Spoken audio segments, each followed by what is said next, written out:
que nos hace el Iztecali, gracias a la doctora Pong, por esta invitación, y para mí es un placer estar aquí con ustedes y platicar sobre las alteraciones del sueño, que la verdad es que muchas veces dejamos de lado de nuestra práctica clínica o no le damos la importancia que merece o que debería de tener. Y la verdad es que tiene un gran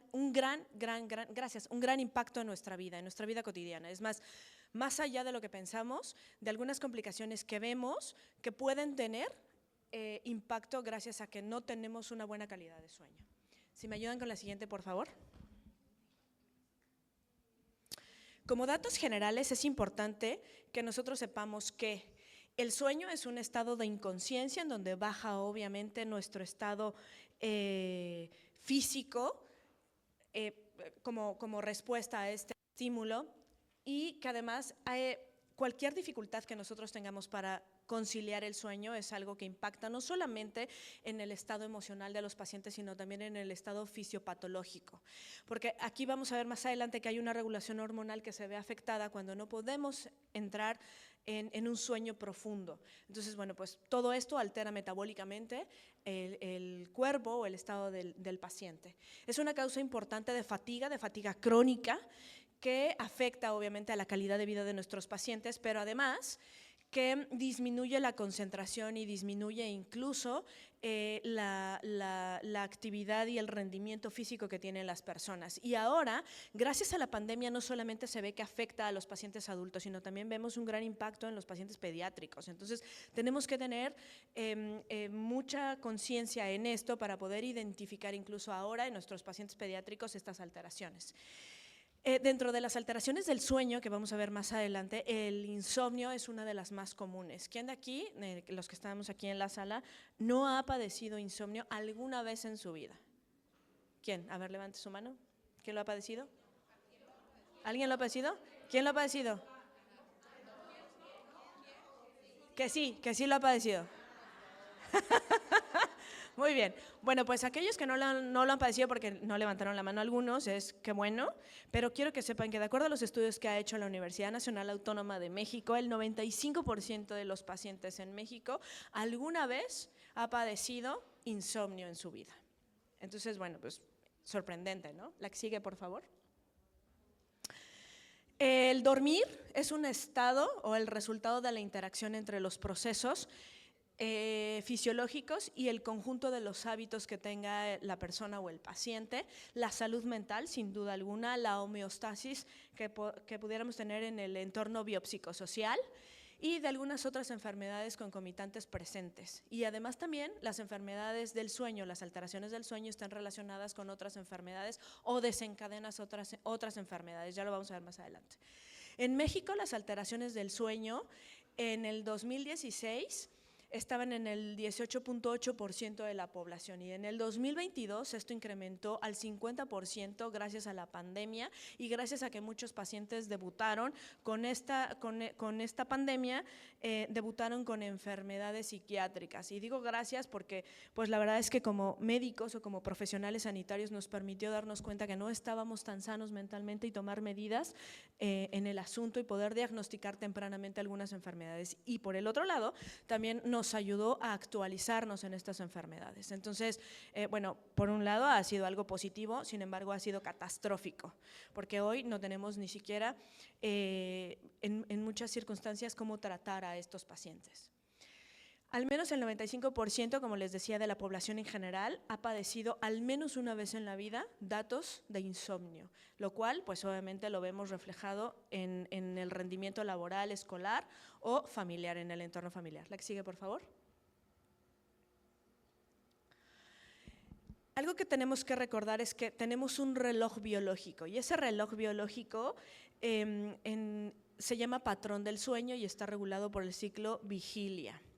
Entonces, este reloj biológico nos ayuda, sí, a dormir en el tiempo en el que debemos de dormir, pero también nos ayuda a regular algunas actividades en el organismo.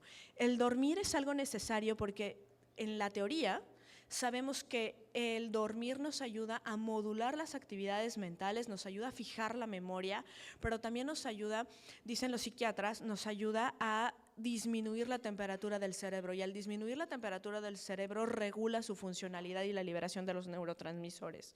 Entonces, el dormir no empieza a las 9, 10 de la noche a error, como muchos de nosotros en la práctica cotidiana lo vemos, ¿eh? O sea, el dormir, la regulación del dormir, las hormonas que intervienen en el dormir empiezan a funcionar o a liberarse a partir de las 6 de la tarde, más o menos. Sé que nos ven bien allá atrás esta imagen seguramente, pero aquí a las 12 de la noche empieza la relajación del organismo. A las 2 de la mañana se dice que entramos en el sueño profundo, y todo esto está regulado a través del ciclo del sueño que vamos a ver más adelante, pero más o menos a las 6 de la tarde empieza a liberarse la melatonina, que la melatonina es la hormona principalmente involucrada en propiciar el sueño.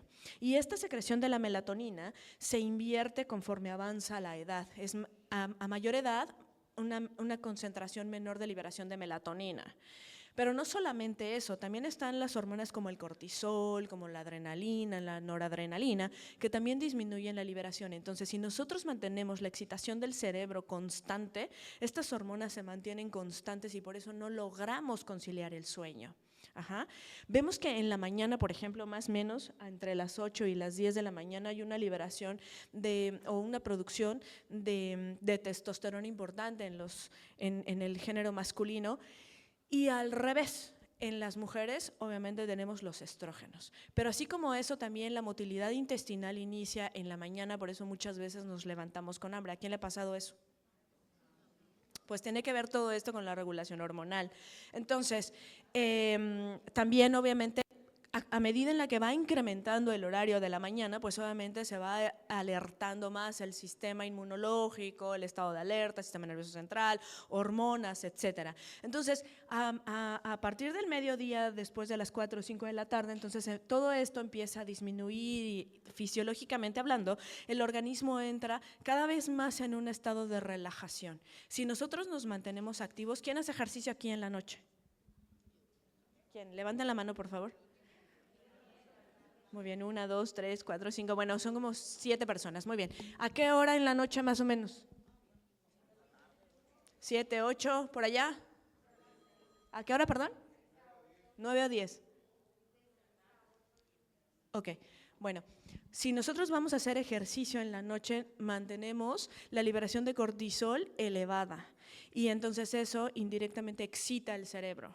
Y entonces nos cuesta más trabajo conciliar el sueño. El horario perfecto para hacer ejercicio es a media mañana o en la mañana. Ajá, y eso le da más energía al organismo. Pero además también nos ayuda al metabolismo de otras hormonas. Entonces, no deberíamos de estar haciendo ejercicio en la noche. Sé que hay gente que dice que les relaja, pero bueno, pues aquí está la explicación del por qué no debemos hacer ejercicio en la noche. De hecho, se prefiere que el ejercicio se realice por lo menos 3 horas antes de nuestro horario de dormir. ¿Sale? La que sigue, por favor. Entonces, el patrón del sueño cambia con la edad y cambia, por lo que les decía hace rato, obviamente en las actividades y el hábito que nosotros tenemos como en la vida cotidiana, pero también porque cambia la secreción o la cantidad de secreción de melatonina. Debemos de recordar que nosotros, de manera general, 1/3 de la vida más o menos la pasamos dormidos. Y entonces aquí, ¿quién no ha escuchado un dicho que dice, ay, pues para dormir cuando me muera, ¿no? Y entonces por eso me la paso todo el día activo, activo, activo.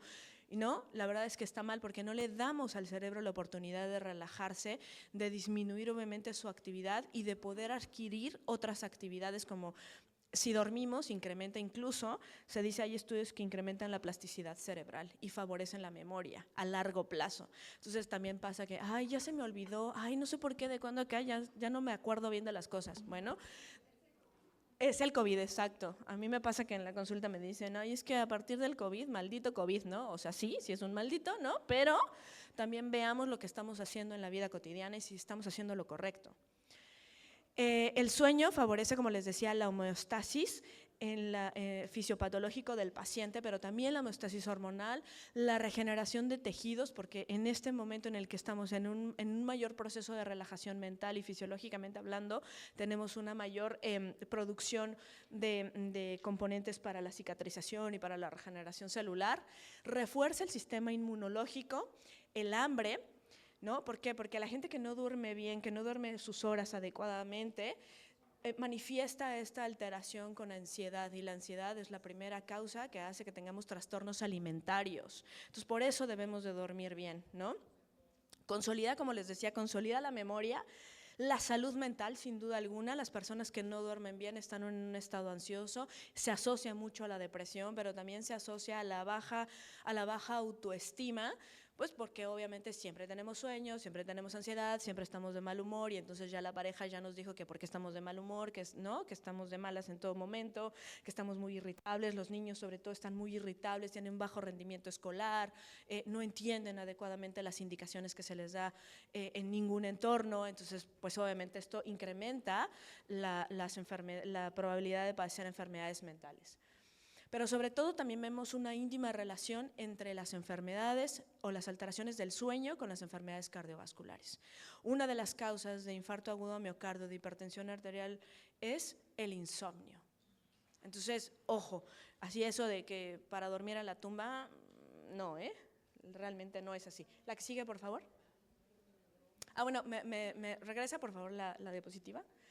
Yo sé que todos en esta sala estamos súper jóvenes, pero recordar que los que estemos en ciertas edades debemos de cumplir con unas horas recomendadas de sueño, y estas horas recomendadas de sueño están determinadas por la Academia Europea de Sueño y la Academia Americana de Sueño. Entonces, sí, a menor edad dormimos más, pero aquellos que nos encontremos en una edad entre los 18 y los 64 años, que sé que no llegamos nadie aquí a los 64, ¿no?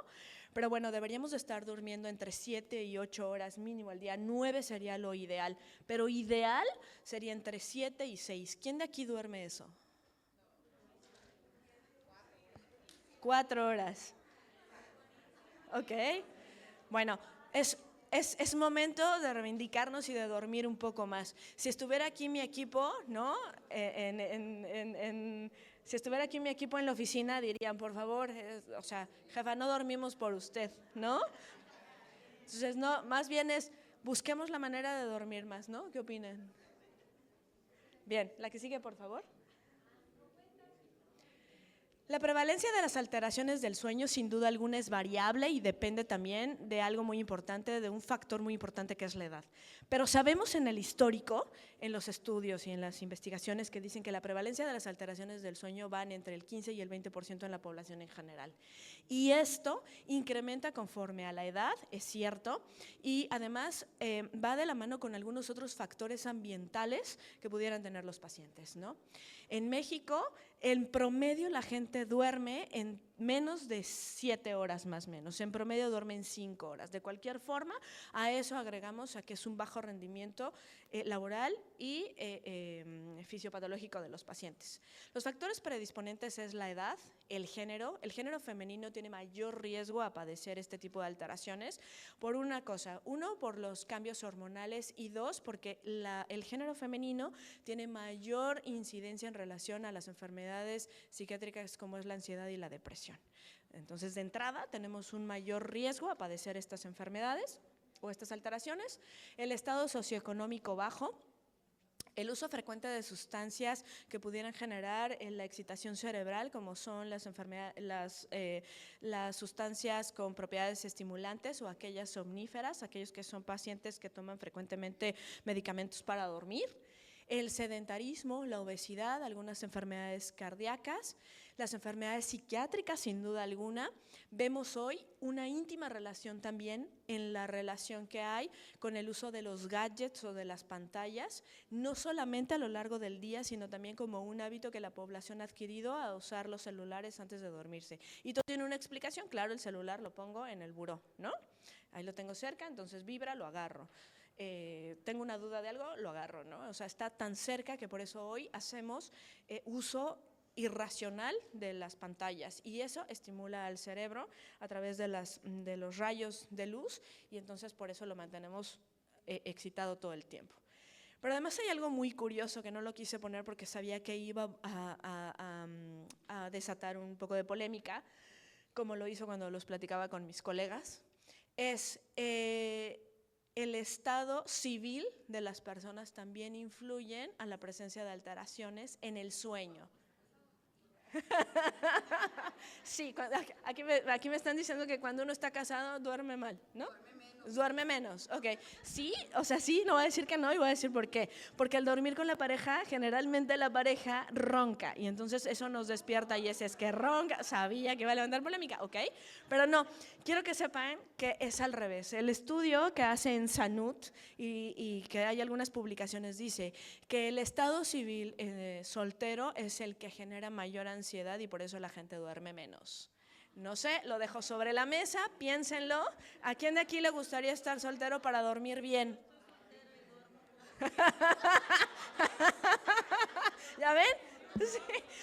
Aquí solamente tengo a una persona que está a favor de la soltería. Nadie más, todos se quejaron, pero nadie levantó la mano. ¡Qué bárbaras! 3, bárbaro. Prefieren entonces dormir mal, ¿no? Muy bien, bueno, la que sigue, por favor.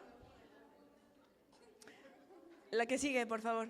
Bueno, dentro de las alteraciones del sueño vemos que hay una implicación importante de la alteración en los neurotransmisores que se secretan a nivel cerebral.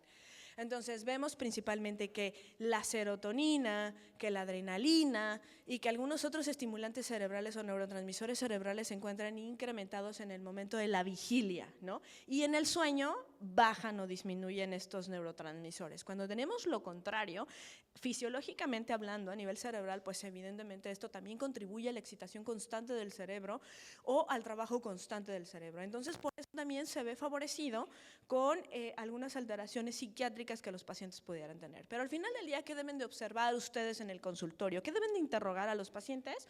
Bueno, pues nos debemos de basar en la que sigue, por favor, o podemos hacer pequeñita la imagen. Lo que necesitamos preguntarle o estar alerta con nuestros familiares o en casa es, no, la anterior, por favor. Debemos de preguntar la constancia o estar atentos a la constancia, a la duración, a la profundidad y a la calidad del sueño. Estos son los puntos que nos van a determinar si el paciente está durmiendo adecuadamente. ¿Sí? Duración, ya lo vimos, cuáles son las horas mínimas establecidas o cuáles serían las ideales. La profundidad es qué tanto el paciente es capaz de entrar a sueño REM y de soñar. Es algo muy importante. También la calidad del sueño y la cantidad, sin duda alguna, ¿no? Entonces, eso es lo que debemos de estar alertas. Cuando llegue el paciente y nos diga, es que estoy sintiendo que duermo menos, es que estoy sintiendo que duermo poco, estoy sintiendo que no me relajo, estoy sintiendo que me cuesta trabajo entrar en sueño, ojo, alerta. Indaguemos un poco más, ¿no? O estemos cerca de ellos. Ahora en estas oleadas de calor que tuvimos en meses pasados, incluso, no había una persona en la oficina que no llegara y me contara, es que pudiste dormir, es que no inventes, me levanté el calor inmenso, ¿no? Abrí la ventana, ventilador, aire acondicionado, no podía. Bueno, pues obviamente a mediodía esa gente tenía bajo rendimiento, se estaba quedando dormido, incrementaron el número de accidentes de automovilistas, etcétera. O sea, realmente tiene un impacto importante en la calidad de vida de los pacientes, ¿no? La que sigue, por favor. Las fases del sueño, tenemos 5, lo que ustedes tienen que saber es que la mayor parte del sueño de estas fases la pasamos en el sueño no more, o sea, en un estado de somnolencia, entramos y salimos del sueño, ¿no? Y el 20% lo pasamos en REM, es el sueño profundo y se llama no more o more y REM porque tiene que ver con los movimientos oculares rápidos o lentos, ¿no? Pero el soñar coincide en el tiempo en el que estamos en el sueño REM y la gente que despierta en el sueño REM, en el sueño profundo, pudiera recordarlo en el 70% o 90% de las cosas. Hay mucha gente, yo platicaba y decía, en el 80% de los casos decía que hay gente que no se acuerda de los sueños y eso significa que no entró al sueño profundo. La que sigue, por favor. Los trastornos del sueño no son muchas, pero ustedes solo tienen que saber que o recordar que tenemos las disomnias y las parasomnias. Las disomnias son aquellas que tienen que ver con el poder ingresar al sueño o la otra tiene que ver con lo que sucede o la conducta que tenemos durante el sueño. Y entonces, dentro de las principales quejas que tenemos en las relacionadas al sueño, las alteraciones del sueño, tenemos el ronquido, tenemos el insomnio, pero también tenemos el sonambulismo, las piernas en movimiento o también las conductas anormales que pudieran presentarse a lo largo del sueño. La que sigue, por favor. Nuestro enfoque debe de ser preguntarle durante la consulta clínica qué es lo que está pasando paciente y poder indagar y profundizar en este cuestionario para que él nos diga y tomar medidas sobre el tratamiento. La que sigue, por favor. Entonces, ¿qué hace el insomnio? El insomnio es la incapacidad de poder conciliar el sueño y la calidad del sueño también disminuye. Se caracteriza por despertares frecuentes o porque el paciente dice que no puede llegar al sueño profundo de manera rápida una vez que se esté en la cama. Y además, esto también se ve con mayor frecuencia en mujeres, aumenta conforme a la edad, también tiene que ver con algunas otras cuestiones del entorno, ¿no? Y se asocia con una morbilidad importante por las consecuencias que genera. La que sigue, por favor. Las comorbilidades asociadas, como les decía hace rato, está infarto del miocardio, hipertensión arterial, ansiedad, obesidad, enfermedad vascular cerebral, depresión, alteraciones hormonales, alteraciones del sueño, alteraciones del hambre, alteraciones hormonales y sobre todo alteraciones inmunológicas. Entonces la idea es tener una homeostasis en todos estos factores para evitar obviamente las complicaciones. La que sigue, por favor. ¿Cómo se hace el diagnóstico de las alteraciones del sueño? Es meramente clínico, haciendo una indagatoria constante y además profunda en el momento de la historia clínica. Se tiene que indagar sobre las molestias diurnas que presente el paciente, sobre la dificultad que tenga para alcanzar el sueño profundo e incluso para conciliar el sueño, cuánto tiempo tarda en llegar a poderse dormir una vez que está en la habitación, los síntomas y las complicaciones que pudiera tener el mal dormir, ¿no? Ya me llamaron la atención en la escuela, en el trabajo, me quedo dormido comiendo, me quedo dormido viendo la tele, etcétera. Y bueno, pues evidentemente cuando nosotros hacemos una historia clínica completa y hacemos un interrogatorio dirigido, es muy fácil identificarlo. Y después de eso, la que sigue, por favor, tenemos que hacer estudios que nos ayuden a corroborarlo. Podemos irnos desde un diario del sueño, podemos hacer cuestionarios que nos ayuden a corroborar esto.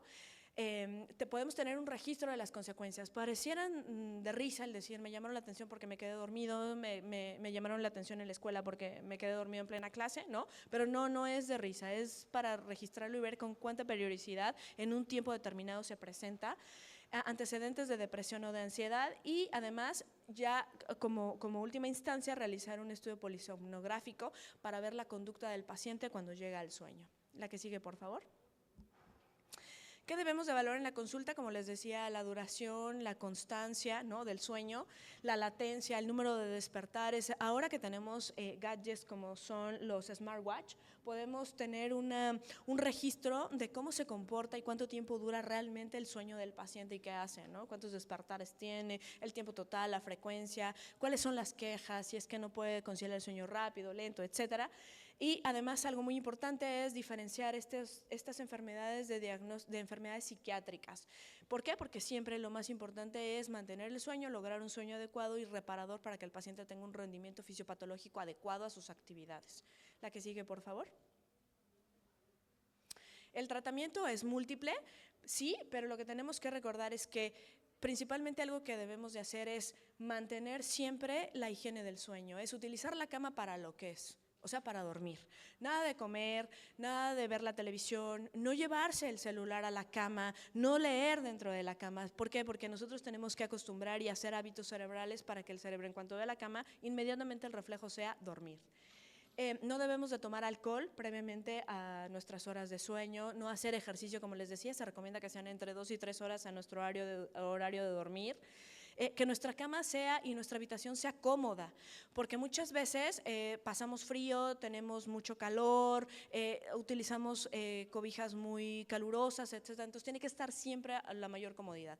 Y en vez de ver la televisión o agarrar el celular, mejor utilizar un baño caliente para estimular el sueño, relajarnos, ¿no? Tomar un vaso de leche caliente, té, agua, lo que quieran, pero no alcohol, que es estimulante, igual que la cafeína, igual que el tabaco. La que sigue, por favor. Las medidas generales son estas que les acabo de mencionar, las están recomendadas igual por la Asociación Europea de Sueño, pero además también por los psiquiátricos. Entonces, en la medida en la que nosotros cambiemos estos hábitos, pues evidentemente nuestra regulación del sueño se va a ver beneficiada.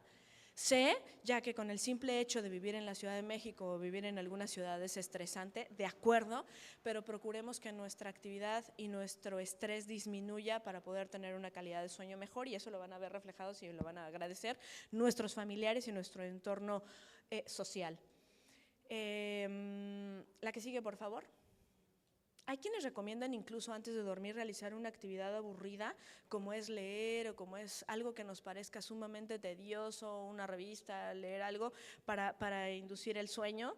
Entonces, no sé, la verdad es que si esto les funciona o no, pero también es otra recomendación.